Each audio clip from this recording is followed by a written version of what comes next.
এ বাবার, আমার মালিকের আযাব বড় কঠিন, আমার মালিকের আযাব বড় কঠিন। আল্লাহু আল্লাহ, আল্লাহর হাবিব সাল্লাল্লাহু আলাইহি ওয়াসাল্লাম বলেন আমার মালিকের আযাব কেমন কঠিন। আল্লাহর হাবিব ব্যাখ্যা করে, কোরআনের আয়াতের ব্যাখ্যা।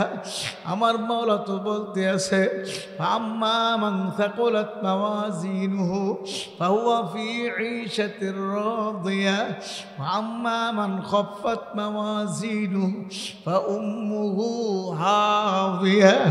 আমার আল্লাহ বলে হাবিয়া জাহান্নাম কেমন কি তোমরা জানো? হাবিয়া জাহান্নাম বড় ভয়ানক আযাব, এমন কঠিন আযাব আমার মাওলা পাক রব্বুল আলামিন রাখছে।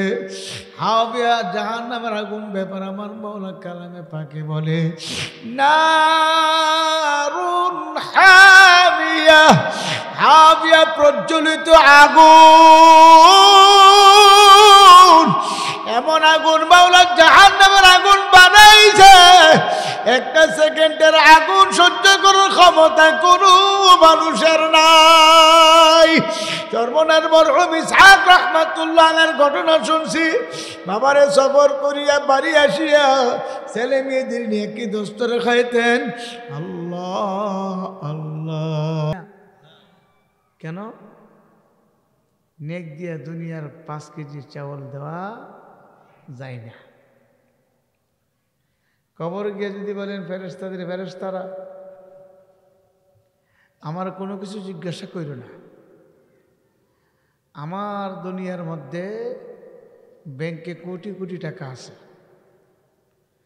তোমাদেরকে 1 কোটি টাকা দিয়ে দিবে, আমার কিছু জিজ্ঞাসা কইর না, চলবে? আরো জোরে কই না?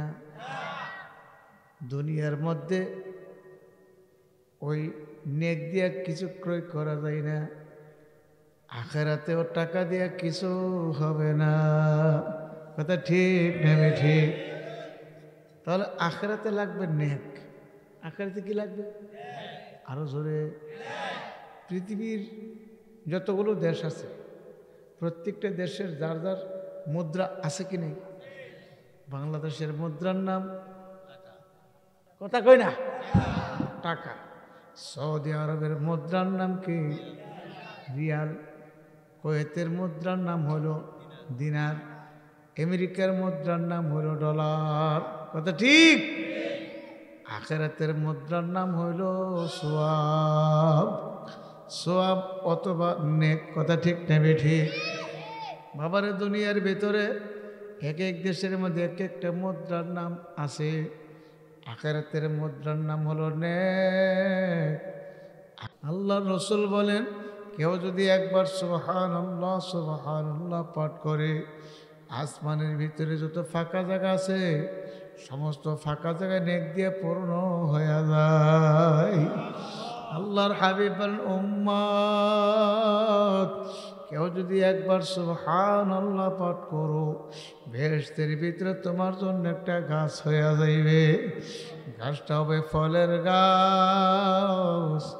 এই গাছের মধ্যে যত ফল ধরবে সমস্ত ফলের মালিক আল্লাহ আপনাকে আমাকে বানাইয়া দিবে। জুরগুন সুবহানাল্লাহ।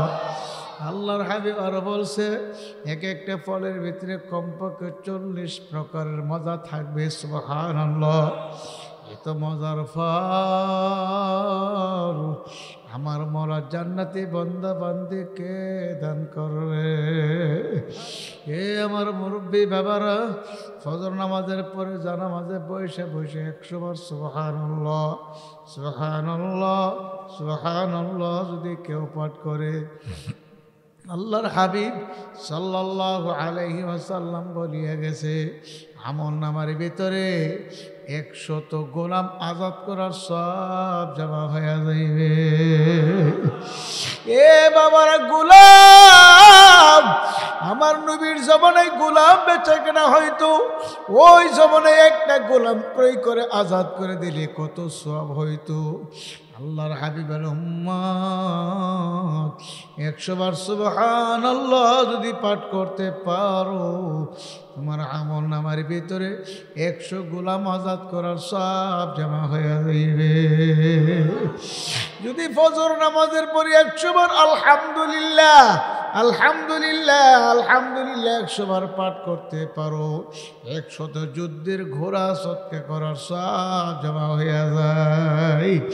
যদি 100 বার আল্লাহু আকবার আল্লাহু আকবার আল্লাহু আকবার 100 বার যদি কেউ পাঠ করে ফজর নামাজের পরে, আল্লাহর হাবিব বলেন তোমার আমল নামায় 100 উট কুরবানি করার সওয়াব জমা হয়ে যাইবে। অনুরূপ ভাবে মাগরিবের পরে যদি পাঠ করে হুবাহু সওয়াব আমল নামায় জমা হয়ে যাবে। যেরকম সুবহানাল্লাহ। ফজর নামাজের পরে সুবহানাল্লাহ আলহামদুলিল্লাহ আল্লাহু আকবার লা ইলাহা ইল্লাল্লাহ এই জিকির করতে করতে দেখবেন সূর্যটিয়া পরিষ্কার হয়ে গেল। সূর্যটিয়া পরিষ্কার হয়ে যাওয়ার পরে 2 রাকাত বা 4 রাকাত এশাকের নামাজ যদি কেউ পড়তে পারে, আল্লাহর হাবিবের উম্মত তোমার আমল নামায় একটি কবুল হজ আর একটি কবুল উমরার সওয়াব জমা হয়ে যাইবে। কিয়ামতের ময়দানে বান্দা বান্দি আমল নামার ডান হাতে যখন পাইবে, আমল নামা দেখিয়া দেখবে আমল নামার ভিতরে হাজার হাজার লক্ষ লক্ষ গোলাম আজাদ করার সওয়াব, হাজার হাজার ঘোড়া সৎকা করার সওয়াব, হাজার হাজার উট কুরবানি করার সওয়াব, হাজার হাজার লক্ষ লক্ষ আল্লাহু আকবার হজ করার সওয়াব, উমরা করার সওয়াব। সুবহানাল্লাহ। ডাকতে বলবে মালিক আমার জীবনে কোনোদিন আমি কোনো গোলাম আজাদ করি নাই, আমার আমল নামে তো গোলাম আজাদের সব কিভাবে আসলো? আমার জীবনে আমি কোনোদিন হুজুর মালিক আমি কোনো যুদ্ধের গোড়া সৎকার করি নাই, হাজার হাজার লক্ষ লক্ষ যুদ্ধের গোড়া সৎকার সব আমল নামে হাজির হয়ে গেল। মালিক আমার জীবনে কোনো উট সরাসরি দেখি নাই, উট জবাই করব কোরবানি করব দূরের কথা, আমার নিজের জীবনে সরাসরি উট দেখি নাই। আমার আমল নামার ভিতরে হাজার হাজার লক্ষ লক্ষ কোটি কোটি উট কোরবানি করার সব। যেরকম সুবহানাল্লাহ।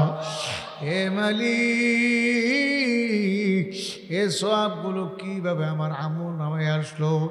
আমার আল্লাহ ডাক দিয়ে বলে বান্দা বান্দি রে, প্রত্যেক দিন ফজরের পরে মাগরিবের পরে আমার জিকির তাসবিহ তাহলিল আদায় করছো, সুবহানাল্লাহ আলহামদুলিল্লাহ আল্লাহু আকবার লা ইলাহা ইল্লাল্লাহ জিকির করছো, আমি আল্লাহ তোমার আমল নামে খুশি হইয়া এই সওয়াবটুকু দান করছি। যেরকম সুবহানাল্লাহ।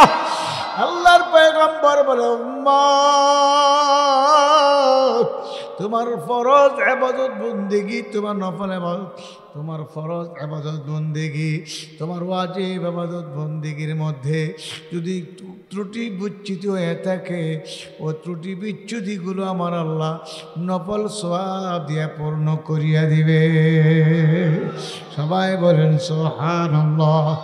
কিন্তু আফসোস মুসলমানের ঘরের জন্ম নিয়ে মুসলমান হইলাম, কিন্তু মুসলমান হওয়ার পরও দেখা যায় গুনার কাজে লিপ্ত হয়ে যায়, নাফরমানিতে লিপ্ত হয়ে যায়। গুনাহ করতে করতে নাফরমানি করতে করতে আল্লাহ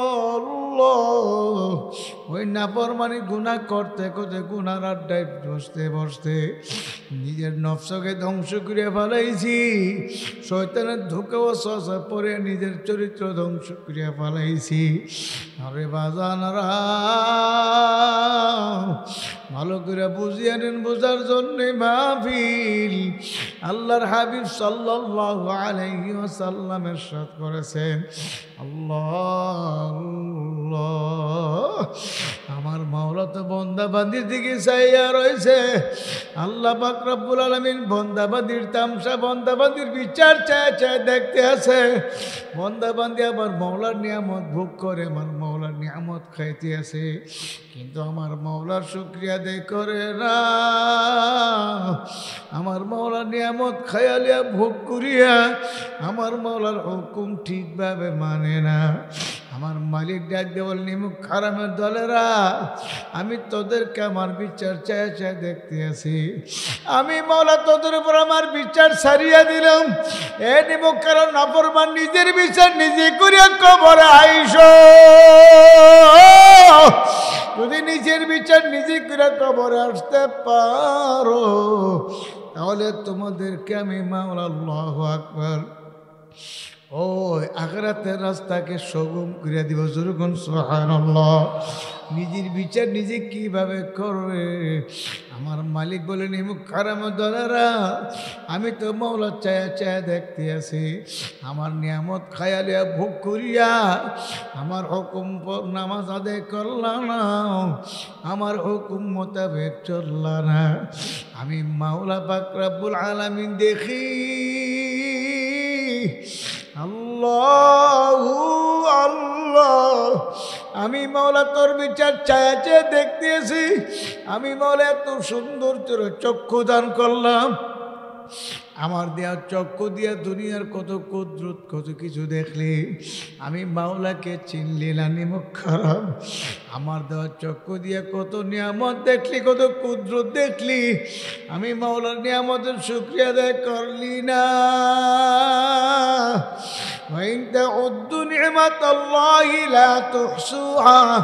আমার অসংখ্য গণিত নিয়ামত তোরা ভোগ করতে আছ। আমার নিয়ামত খায়ালিয়া ভোগ করিয়া আমার হুকুম মানলি না। আমি দৈনিক 5 বার তোদেরকে ডাকতেছি, আয় হাইয়া আলাস সালাহ, আয় নামাজের দিকে আয়, হাইয়া আলাল ফালাহ, আয় কামিয়াবির দিকে আয়। আমার হুকুম নামাজ আদায় করলি না। আমি মাওলা তোদেরকে দৈনিক 5 বার ডাকলাম, একবারও নামাজে পাইলাম না। আমি তোদেরকে দৈনিক 5 বার ফজরের সময় ডাকলাম, মাগরিবে ডাকলাম, এশায় ডাকলাম, জোহর আসরে ডাকলাম। আমি মাওলা তোদেরকে পাইলাম না। আমি মাওলা কিন্তু সারব না। আমার মাওলা ডাক দেয় বলে, নিমুখ খারামের দলারা, মুসলমান হয়ে তারপর কিন্তু কবরে আসিস। পরিপূর্ণ মুসলমান না হইয়া কেউ কবরে আসিস না। ইসলামের ভিতরে দাখিল হয়েছ তো পরিপূর্ণ দাখিল হয়ে যাও। জোরে সুবহানাল্লাহ।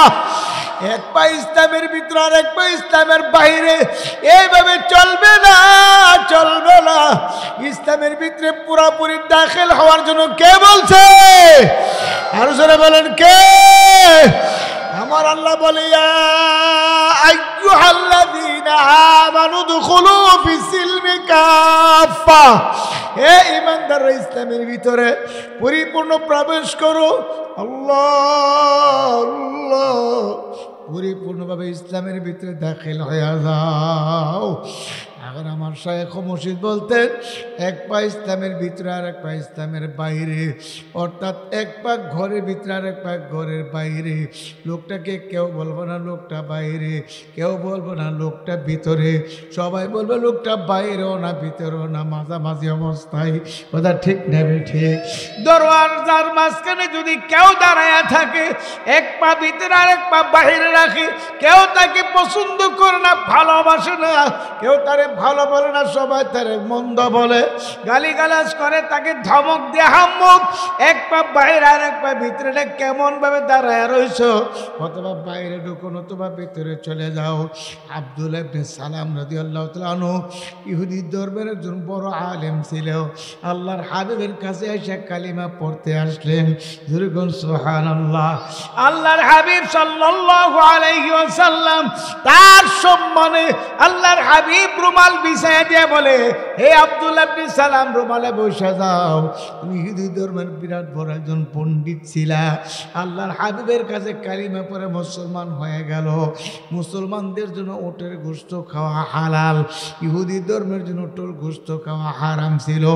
ইহুদি ধর্মের আলেম, ইহুদি ধর্মের লোকেরা উটের গোশত খাইতো না, উটের গোশত খাওয়া তাদের জন্য হারাম ছিল। মুসলমানদের জন্য নবী মুহাম্মদুর রাসূলুল্লাহ সাল্লাল্লাহু আলাইহি ওয়াসাল্লাম তার উম্মতের জন্য উটের গোশত খাওয়া হালাল। বলেন আলহামদুলিল্লাহ।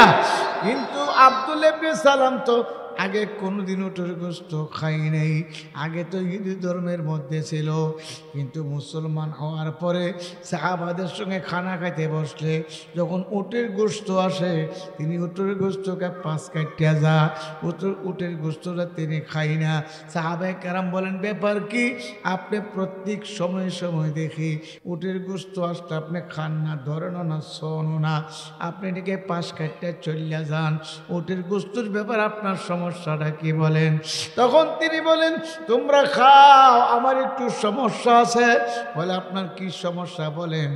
আমার সমস্যা হইল আমি কোনোদিন উটের গোশত আগে খাই নাই, আমার আগের ধর্মে উটের গোশত খাওয়া হারাম ছিল। না খাইতে খাইতে তার প্রতি একটা ঘৃণা জমিয়া গেছে, ওই ঘৃণার কারণে আমি উটের গোশত খাই না, তোমরা খাও। এই যে বলছে আমার ঘৃণা জমিয়া গেছে, এ কথা আমার আল্লাহর দরবারে পছন্দ হয় না। আমার আল্লাহ আয়াত নাযিল করলো, ইয়া আইয়ুহাল্লাযীনা আমানু দুখুলু ফিস-সিলমি কাফা, হে ঈমানদাররা, ইসলামের ভিতরে পরিপূর্ণ দাখিল হয়ে যাও, পরিপূর্ণ ইসলামের ভিতরে প্রবেশ করো। আল্লাহ নবী তো বুঝতে পারলো এই আয়াতটা কেন নাযিল হইল। আল্লাহর হাবিব আব্দুল্লাহ ইবনে সালামকে ডাক দিয়ে বলল, হে আব্দুল্লাহ ইবনে সালাম, আয়াত নাযিল হয়ে গেল, তুমি উটের গোশত খাও নাই কেন? আমার আল্লাহ বলছে ইসলামের ভিতরে পরিপূর্ণভাবে প্রবেশ করার জন্য। তুমি ইসলামের ভিতরে দাখিল হইছো, কালিমা পড়ে মুসলমান হয়ে গেলা, আবার ইহুদি ধর্মের কালচার তোমার ভিতরে লালন করো, হবে না, হবে না। ইসলামের ভিতরে পরিপূর্ণ প্রবেশ করা লাগবে। বলি, ইয়া রাসূলুল্লাহ, পরিপূর্ণ প্রবেশ করতে কি করা লাগবে? আমার আল্লাহ বলছে এই মুহূর্তে উটের গোশত খাইয়া তোমার প্রমাণ করতে হবে তুমি ইসলামের ভিতরে পরিপূর্ণ প্রবেশ করছো। জোরে বলুন সুবহানাল্লাহ। হে আমার চাঁদপুরের ভাইয়ারা, উটের গোশত জীবনে যারা একবারও খান নাই, জীবনে অনেক লোক আছে উট জীবনে নিজের চোখে দেখাও নাই, কথা ঠিক না ঠিক? এতে মুসলমানের কোনো ঘাটতি হবে না বাবার, এতে মুসলমানই কমবে না। কারণ আমরা উটের গোশত হালাল জানি, আমাদের কাছে হালাল উপায়ে আসলে আমরা খাবো, ঘৃণা করি না, কথা ঠিক না ঠিক? কিন্তু আব্দুল্লাহ ইবনে সালাম ঘৃণা করে বলার কারণে আমার আল্লাহ আয়াত নাযিল করলো। এ বাবারা, এতটুকুর কারণে যদি আয়াত নাযিল করতে পারে, আমরা যারা নামাজ আদায় করি না, খালায় খালায় নামাজ সারিয়া দেয়, খালায় খালায় রমজানের রোজা সারিয়া দেয়, ভাঙ্গে ফালায়, নাফরমানিতে লিপ্ত হয়ে যায়। এ বাবার, আমাদের উপায় কি হইবে? আজকে যদি নবী দুনিয়াতে থাকতো, আমাদের কারণে তো ওহী নাযিল হয়ে যাইতো, কথা ঠিক না ঠিক? কিন্তু আফসোস, আমার মাওলার তো নিয়ামত খায়া লইয়া ভোগ করিয়া আমার মাওলার হুকুম মানি না। আমার মাওলাও কিন্তু না মুসাফির বান্ধ গাটরি বহুদূর ঠিকানা, আসবি জানা কালবি জানা, কবর আখের ঠিকানা। এ কবর যাত্রীরা, মুসাফিরের দলের কি নিয়ে কবরে রওনা করছ? ওই কবর বারবার ডাকতে আছে, ওরে আব্দুল করিম, আনা বাইতুল ওয়াহাদা, আমি একের ঘর, আনা বাইতুল জুলমা, আমি অন্ধকার ঘর, আনা বাইতুল দূর, আমি পোকামাকড় বিচ্ছুর ঘর। যারা আমার গর্বে আসতে আসো, ইমান আমলের সাথী আর বাতিনি আমার গর্বে আইসো। যদি ইমান আমলের সাথে আর বাতিনি আসতে পারো, আমি কবর তোমার জন্য প্রশস্ত হয়ে যাব। সুবহানাল্লাহ। আমি তোমার কবরটা জান্নাতের বাগিচা হয়ে যাব। আমি তোমার কবরের ভিতরে জান্নাতের বিছানা বিছাই দিব। সুবহানাল্লাহ। আমি তোমার কবরে তোমার গায়ে জান্নাতের পোশাক পরাই দেব। সুবহানাল্লাহ। আমার মাওলার জান্নাতের ভিতরে যে ব্যক্তি একবার ঢুকবে, আর কোনদিন বাহির করা হবে না। আমার মাওলার জান্নাত কেমন শান্তির জায়গা বাজার। আল্লাহর পয়গম্বর সাল্লাল্লাহু আলাইহি ওয়াসাল্লাম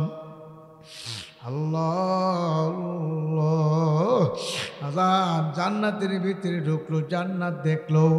আল্লাহর হাবিব জান্নাত দেখে বলল, এত সুন্দর জান্নাত, এত নিয়ামতের জান্নাত, সালামুন কাওলাম মির রাব্বির রহিম, শুধু রবের পক্ষ থেকে শান্তি আর শান্তি।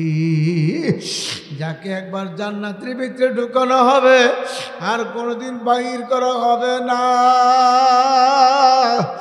এই জান্নাত কারা পাবে? বড় বড় আলেমরা, মুফতিরা, পীরেরা বলে না, এমন না। আমার মাওলা তাও জানিয়ে দিছে, ইন্নাল্লাযীনা আমানু ওয়া আমিলুস সালিহাতি কানাত লাহুম জান্নাতুল ফিরদাউসি নুজুলা। যারা ঈমান আনার পরে নেক আমল করতে পারবে, আমি আল্লাহ তার জন্য জান্নাতুল ফিরদাউস বানায় রাখছি। জোরে কোন সুবহানাল্লাহ। এ বাবারা, জান্নাতুল ফিরদাউসের মালিক যারা হইবে, আমার আল্লাহ তার মওতের সময় যখন আজরাইল আসবে, আমার আল্লাহ ডাক দিয়ে বলবে, তাতানাজ্জালু আলাইহিমুল মালাইকা, হে ফেরেশতারা যাও যাও, আমার বান্দা বান্দির কাছে যাও। ফেরেশতারা কেমন ভাবে আসবে, কোন সুরতে আসবে? কিতাবের মধ্যে লেখছে, খাঁটি আল্লাহওয়ালা পীর বুজুর্গ, আল্লাহ পাকের খাঁটি বান্দাদের সুরত ধরে আসবে। জোরে কোন সুবহানাল্লাহ। যে ব্যক্তির সামনে আসবে, সে ব্যক্তি যার সঙ্গে সম্পর্ক তালুক রেখে চলতো, আমার আল্লাহ বলে, ফেরেশতারা আমার বান্দা যে বুজুর্গের সঙ্গে সম্পর্ক রেখে চলছে, আমার বুজুর্গের সুরত ধরে আমার বান্দার সামনে যাও। ফেরেশতারা হাজির হয়ে বলবে, আল্লাহ তাখাফু ওয়ালা তাহজানু ওয়া বাশিরু বিল জান্নাহ। জোরে কোন সুবহানাল্লাহ। ফেরেশতারা সে বলবে, আল্লাহ পাকের নেককার বান্দা বান্দি, তোমার কোনো ভয় নাই, তোমার কোনো চিন্তা নাই। তুমি যে মাওলার জান্নাত কামাই করছো, এই যে জান্নাত দেখা যায়, যেরকম সুবহানাল্লাহ। আমাদের এই কুমিল্লার এক ব্যক্তি, বাবারে হাবিব হুজুরের মুরিদ ছিল, সদস্য হুজুরের মুরিদ ছিল। ইন্তেকালের আগে আল্লাহর বান্দা বিছনায় পড়ে গেল।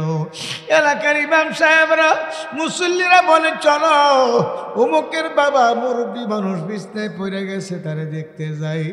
আল্লাহর ওয়ালা, আল্লাহু আকবার। ওই বুজুর্গদের তালুক সম্পর্ক ছিল তার সঙ্গে, বুজুর্গদের সঙ্গে সম্পর্ক করার কারণে আল্লাহ ওয়ালা হয়ে গেছে, বুজুর্গ হয়ে গেছে। সুবহানাল্লাহ। ইমাম সাহেবরা গিয়া তার পাশে বসিয়া তাকে দেখতেছে, কথাবার্তা বলতেছে। হঠাৎ করে বলে, আপনারা কথা বন্ধ করেন, মাওলার জিকির করেন। হাফিজ হুজুর আয়েশা বলতেছে, সদস্য হুজুর আয়েশা বলতেছে, এখন জিকির করার সময়, কালিমা পড়ার সময়, এখন নাকি আমার বাড়ি যাওয়ার সময়। যেরকম এ বাবারা, যারা পাশে বসে রয়েছে তারা আশ্চর্য হয়ে গেল। কই হাফিজ হুজুর? হাফিজ হুজুর তো কামরাঙ্গীর চোর ঘুমায় রয়েছে, পীর হুজুর কামরাঙ্গীর চোর ঘুমায় রয়েছে, সদস্য হুজুর গহরডাঙ্গা মাদ্রাসার পাশে ঘুমায় রয়েছে। এখন সে বলে হাফিজ হুজুর কাছে পয়সা রয়েছে, পীর হুজুর পয়সা রয়েছে, সদর সাহেব পয়সা রয়েছে, কই আমরা তো দেখি না।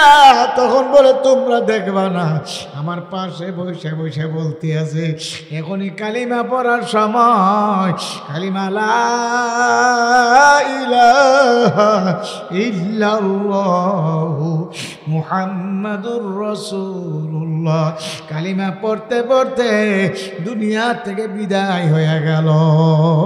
আল্লাহর হাবিব বললেন ক্বালা লা ইলাহা ইল্লাল্লাহ, আমার নবী বলে যে ব্যক্তির জীবনের শেষ কথা হবে লা ইলাহা ইল্লাল্লাহ, আমার আল্লাহ তার ঠিকানা জান্নাতে পৌঁছায়া দিবে। এ বাবারা, কালিমার জবানে আসবে কখন আসবে? কালিমা তো ভিতরে থাকা লাগবে, কথা ঠিক না ঠিক? কুল্লু ইদাইয়াতে রস্যা বিমা ফিহি, যে পাত্রে যা থাকে কাজ করলি তাই পড়বে। একটা গ্লাসে পানি থাকলে কাজ করলে পানি পড়বে, শরবত থাকলে কাজ করলে শরবতই পড়বে। যদি কোনো কিছু না থাকে কিছু তো পড়বে না। বাবারা, ওই যে গেছিলাম মুরাদনগর দিলালপুর, চরমনের একজন মরিদ ছিল, বিডিআরের চাকরি করতেন। আমার পাশে মুজাহিদরে বসে বলে হুজুর, আমাদের দিলালপুরের মুজাহিদ বিডিআর দুনিয়ার থেকে চলে গেল। আল্লাহর বন্ধু সব সময় মাথায় পাগড়ি পরে রাখতেন, লম্বা জামা গায়ে রাখতেন। আল্লাহু আল্লাহ, আল্লাহর বন্ধু ইন্তেকালের সময় ছেলে মেয়ে পাশে বসে রয়েছে, স্ত্রীও পাশে বসে রয়েছে। হঠাৎ সামনের দিকে তাকায় বলে আসসালামু আলাইকুম রাহমাতুল্লাহ। যখন সালাম দিল ছেলে মেয়েরা বলল আব্বু আপনি কাকে সালাম দিলেন? কেউ তো আমাদের ঘরে ঢোকে নাই। আল্লাহ আল্লাহ, তখন তিনি বলতে আছে আল্লাহ তোমরা চিনবা না, বুঝবা না, আমি কাকে সালাম দিছি তোমরা বুঝবা না, কাজে তোমরা জিকির করো লা ইলাহা ইল্লাল্লাহ। এরকম ভাবে মাওলার জিকির শুরু করিয়া দিল। জিকির করতে করতে করতে করতে করতে করতে আল্লাহর বন্ধ দুনিয়া থেকে চলে গেল। এত সুন্দর মরণ, বাজান মহতের সময় কালিমা পড়তে পড়তে বিদায় হয়ে গেল। সুবহানাল্লাহ। এ বাবারা, সবাই কবরে যাত্রী, কেউ দুনিয়াতে থাকতে পারবো না। তবে কি নিয়ে কবরে রওনা করলাম? কবর তো অন্ধকার ঘর, পোকামাকড়ের ঘর। এ বাবারা,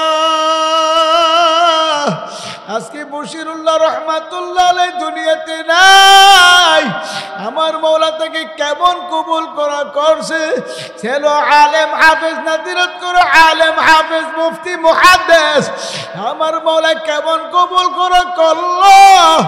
এই আল্লাহর বান্দার বংশ থেকে কত মানুষ হাফেজ আলেম হইতে আছে, কথা ঠিক না ঠিক?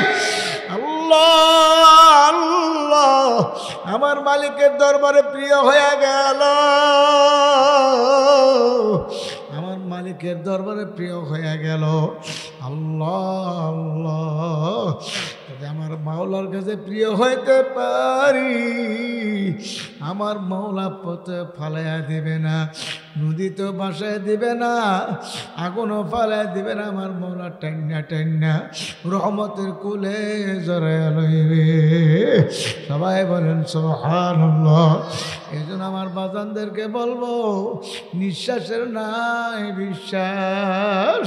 কার বাড়ির দরজায় কখন মালাকুল মউত আজরাইল হাজির হয়ে আছে আমারও জানা নেই, আপনাদেরও জানা নাই।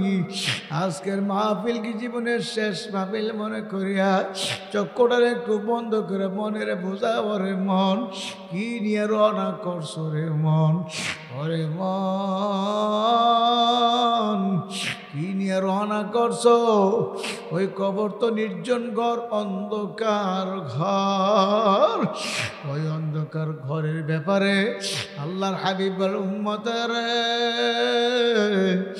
আল্লাহু আল্লাহ যদি অন্ধকার কবরে যদি এই গুনাহ নিয়ে রওনা করো তবে ভালো করে জানিয়ে নাও অন্ধকার কবর এমন কবর হইবে আল্লাহর হাবিব তো বলছে নাফরমান গুনাহগারদের কবর তো কঠিন হইবে একটা সেকেন্ডের আযাব সহ্য করার ক্ষমতা কোনো মানুষের নাই। এ বাবার আমার মালিকের আযাব বড় কঠিন, আমার মালিকের আযাব বড় কঠিন। আল্লাহু আল্লাহ, আল্লাহর হাবিব সাল্লাল্লাহু আলাইহি ওয়াসাল্লাম বলেন আমার মালিকের আযাব কেমন কঠিন। আল্লাহর হাবিব ব্যাখ্যা করে কোরআনের আয়াতের ব্যাখ্যা। আমার মাওলা তো বলতে আছে আম্মা মান সাকুলাত মাওয়াজিনুহু ফাহুয়া ফি ঈশাতির রাদিয়া ওয়া আম্মা মান খাফফাত মাওয়াজিনুহু ফাউম্মুহু হাবিয়া। আমার আল্লাহ বলে হাবিয়া জাহান্নাম কেমন কি তোমরা জানো? হাবিয়া জাহান্নাম বড় ভয়ানক আযাব, এমন কঠিন আযাব আমার মাওলা পাক রব্বুল আলামিন রাখছে। হাবিয়া জাহান্নামের আগুন ব্যাপার আমার মাওলা কালামে পাকে বলে নারুন হাবিয়া, হাবিয়া প্রজ্বলিত আগুন, এমন আগুন মাওলা জাহান্নামের আগুন বানাইছে একটা সেকেন্ডের আগুন সহ্য করার ক্ষমতা কোনো মানুষের নাই। চরমনার মরহুম ইসহাক রাহমাতুল্লাহ আলাইহির ঘটনা শুনছি। বাবারে সফর করিয়া বাড়ি আসিয়া ছেলে মেয়েদের নিয়ে কি দোস্তরে খাইতেন। আল্লাহ আল্লাহ। একদিন আল্লাহর কুতুব জোহরের পরে খানার জন্য ছেলে মেয়েদের নিয়ে বসিয়া প্লেট নিয়ে রেডি হইয়া রয়েছে, খানা আসতে দেরি হইতে আছে। হুজুর বলল বাবারা তোমরা বসো, তোমার আম্মাজান খানা দিতে দেরি করে কেন আমি দেখে আসি। হুজুর হাঁটতে হাঁটতে পাকঘরের দরজার সামনে যায় দেখে হুজুর বিবি চুলার আগুনের দিকে ছায়া ছায়া কান্দে। হুজুর বলল বিবি আপনি কান্দেন কেন? লাকড়ি চুলা পাক করতে কষ্ট এজন্য কান্দেন নাকি? হুজুর বিবি বলছিল হুজুর না আমি এজন্য কান্দি না, আমি কান্দি আগুনের দিকে তাকায় আমি কান্দি। এ দুনিয়ার সামান্য আগুনের ভিতরে এত শক্ত লাকড়ি বরাক বাঁশের গোড়া ঢুকেছি, এক মাথা দিয়ে আগুন ধরছে আরেক মাথা দিয়ে ফুসফুস করে ধোঁয়া আসতে আছে। দুনিয়ার আগুন যদি আল্লাহু আকবার এত শক্ত লাকড়িকে জ্বালাইতে পারে, আমি যে কবর রওনা করছি আল্লাহু আল্লাহ আল্লাহু আল্লাহ। হুজুর আমার কবর যদি জাহান্নামের আগুন ভরিয়া যায় আমি কেমনে জাহান্নামের আগুন সহ্য করব? আল্লাহর কুতুব বলে বিবি আমিও তো জাহান্নামের ভয়ে কান্দি। একটা চিৎকার দিয়ে বিবির গলা জড়াইয়া কান্দার বলে ওরে আমার মাওলা রে,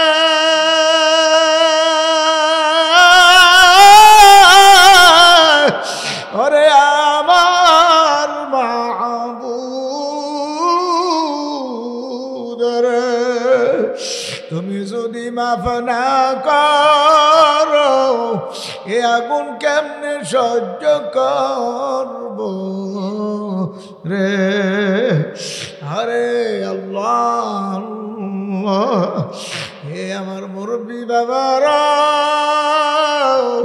চরমনার ফজলুল করিম রাহমাতুল্লাহ আলাইহি বলে ব্যাপার কি? আমার আব্বা জান গেল কেউ সেও কেন আসে না? হুজুর বলল ভাইয়ারা বোনেরা তোমরা বসো দেখি বাবা জান গেল সেও কেন আসে না। হুজুর ওই পাকঘরের দরজার সামনে যায় দেখতে আছে হুজুরের বাবা মার গলা জুড়িয়া কান্দা, মা বাবার গলা জুড়িয়া কান্দা আর বলে ওরে আমার মাওলা রে, ওরে আমার মাশুকের তুমি যদি মাফ না করো এ আগুন কেমনে সহ্য করব রে। এ মুরবি বাবারা, আজকে জাহান্নামের ভয় নেই, কবর আযাবের ভয় নেই। ও মা বোনেরা, আজকে কবরের চিন্তা না, জাহান্নামের ভয় অন্তরের ভিতরে নাই, কবরের আযাবের ভয় নাই। একটু ভালোভাবে খেয়াল করিয়ে নিয়ে আল্লাহ আমার মাওলা পাক রব্বুল আলামিন এই যে কবরের ভিতরে কত কঠিন আযাব বানায় রাখছে, জাহান্নামের শাস্তি কত কঠিন আমার মাওলা বানায় রাখছে। ওই জাহান্নামের আগুন সহ্য করার ক্ষমতা কোনো মানুষের নাই। জাহান্নামের আগুন সম্পর্কে আল্লাহর হাবিব বলে, উম্মতেরা আমি জাহান্নাম পরিদর্শন করিয়া আসছি, এই জাহান্নামের আগুন সহ্য করার ক্ষমতা কোনো মানুষের নাই। আমি জান্নাত পরিদর্শন করিয়া আসছি, জান্নাত এমন শান্তির জায়গা যাকে একবার ঢুকানো হবে আর বাহির করা হবে না। কিন্তু বাবারে, জাহান্নামকে আমার মরা ফুলের বাগান দিয়া সাজাইছে চতুর্দিক দিয়া, আর জান্নাতকে কাটা তার ব্যথা বেড়া আমার মাওলা দিয়ে দিছে। আরে জিব্রাইলকে ডাক দেয়া বলে, জিব্রাইল যাও আমার জান্নাতটা ঘুরে দেখে আসো, আমার জাহান্নামকে ঘুরে দেখে আসো।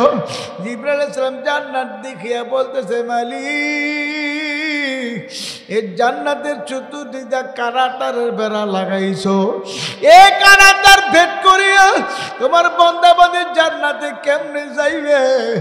আল্লাহ তোমার বান্দাবান্দি জান্নাতে কেমনে যাবে? এত ঠান্ডা শীতের মধ্যে ঘুম থেকে উঠিয়া নামাজ কেমনে পড়বে?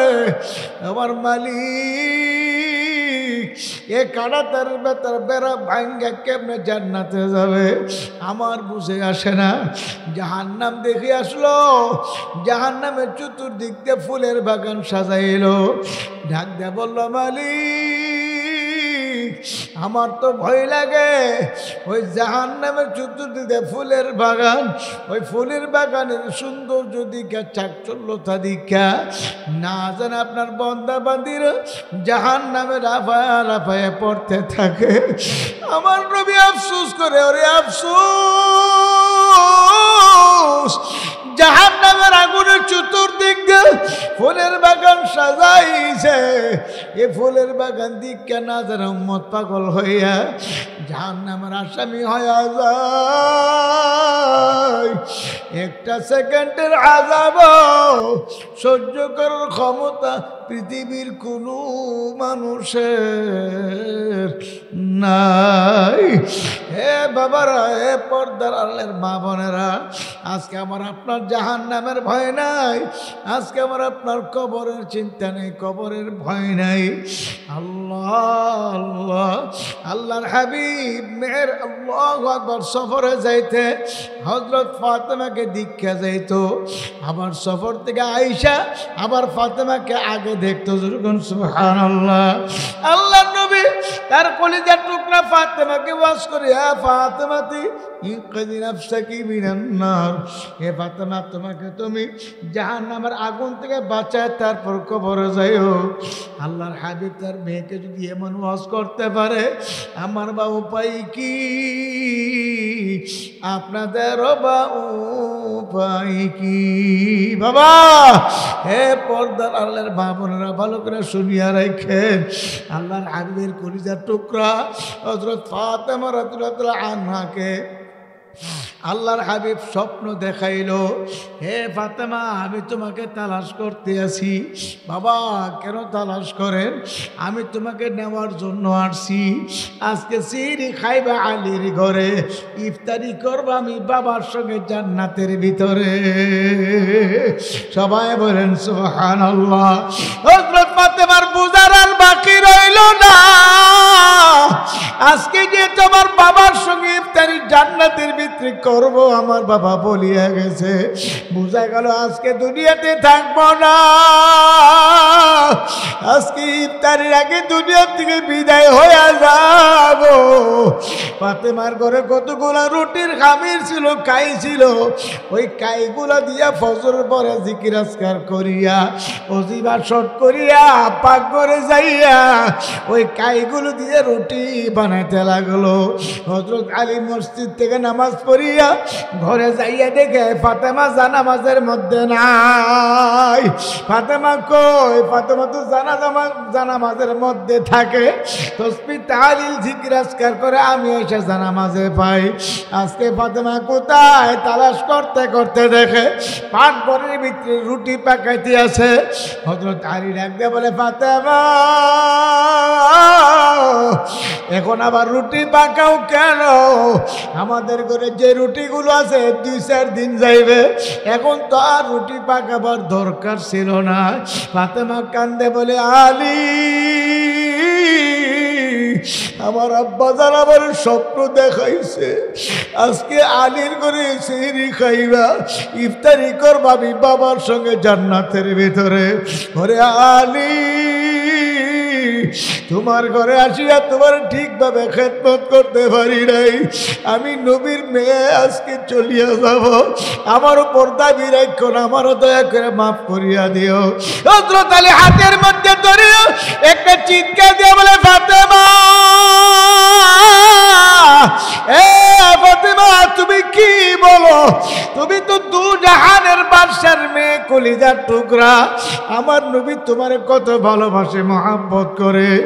আমার নবীর মহব্বতের কলিজার টুকরা ফাতেমাকে আমি বিবাহ করছি।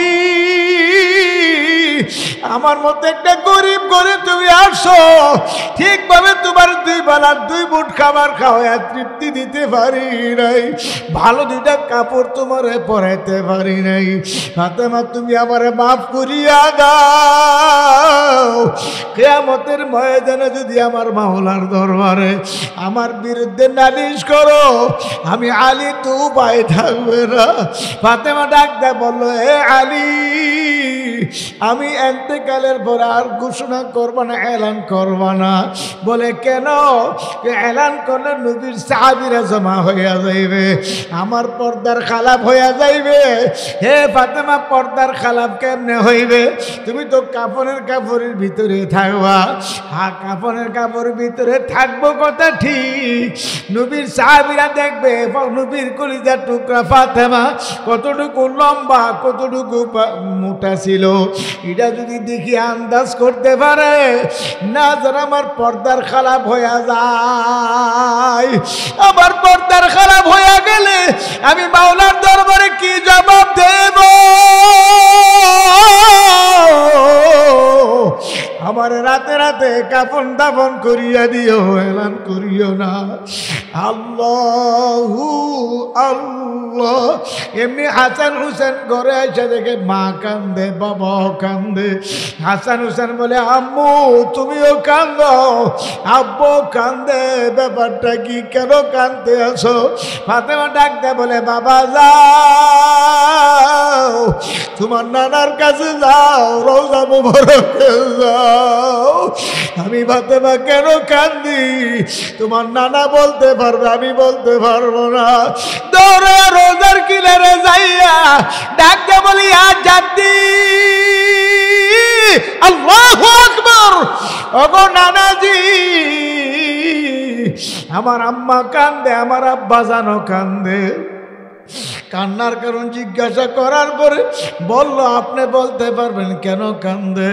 আল্লাহর নবীজি রোজার ভিতর থেকে ডাক দেয় বলে, ভাইয়েরা তোমরা আমার কাছে থাইকো না, জলদি ঘরে চলে যাও, তোমার আম্মা জান আজকে দুনিয়া থেকে বিদায় হয়ে যাইবে। মারে মন্ডা বরিয়া দেখিয়ালো, আর কোনদিন দেখতে পারবা না।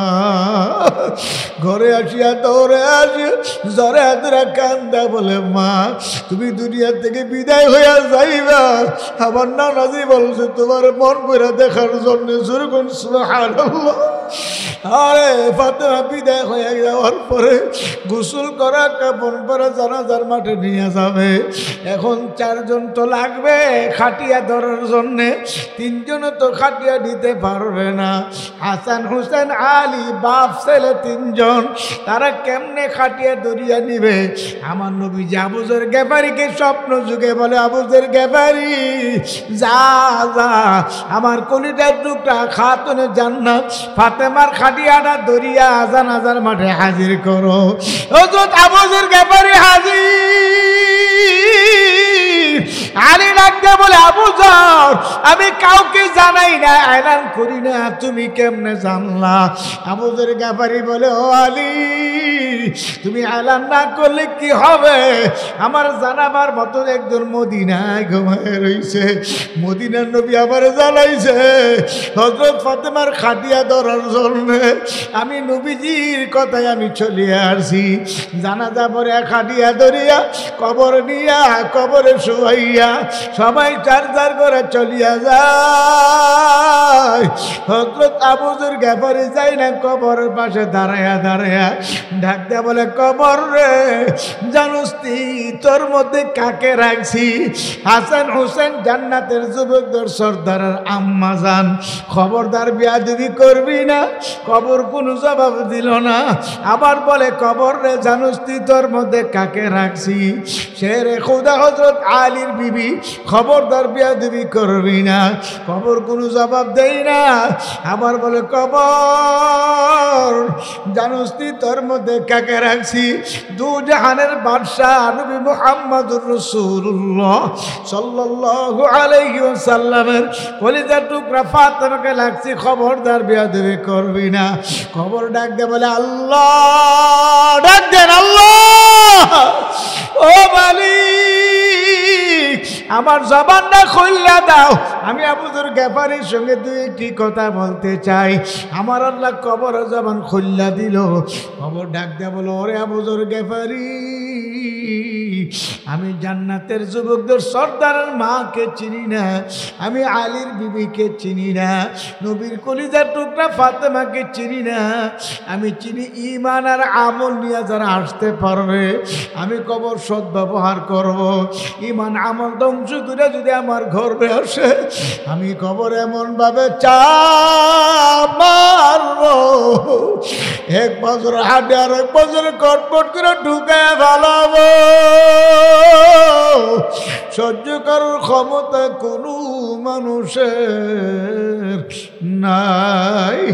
ও পর্দার আল্লাহর মা বোনেরা, আল্লাহর হাবিবের কলিজার টুকরা ফাতেমার কবর যদি এমন জবাব দিতে পারে, আপনার বা উপায় কি? আমার বা উপায় কি?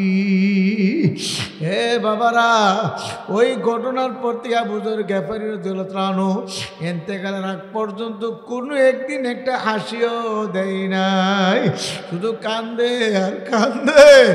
ওরে দুনিয়ার মানুষ, নবীর কলিজার টুকরা ফাতেমার কবর যদি এমন জবাব দিতে পারে, তোমার বা উপায় কি? আমারও বা উপায় কি? আজান চোখে পানি আসতেছে না, দিলটা পাথর বড় শক্ত। ওই শক্ত পাথরিয়া দিল নরম করার জন্য বেশি বেশি মাওলার জিকির করা লাগবে।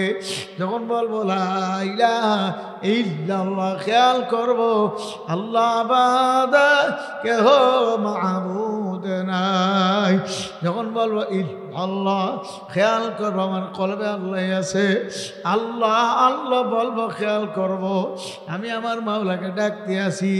আমার মাওলা বলে, বন্দাবান্দি বোলাও কা ডাকো কা, আমি তোমার সঙ্গে আছি। লা ইলাহা ইল্লাল্লাহ, লা ইলাহা ইল্লাল্লাহ, লা ইলাহা ইল্লাল্লাহ, লা ইলাহা ইল্লাল্লাহ, লা ইলাহা ইল্লাল্লাহ, লা ইলাহা ইল্লাল্লাহ, লা ইলাহা ইল্লাল্লাহ, লা ইলাহা ইল্লাল্লাহ, লা ইলাহা ইল্লাল্লাহ, লা ইলাহা ইল্লাল্লাহ, লা ইলাহা ইল্লাল্লাহ, লা ইলাহা ইল্লাল্লাহ, লা ইলাহা ইল্লাল্লাহ।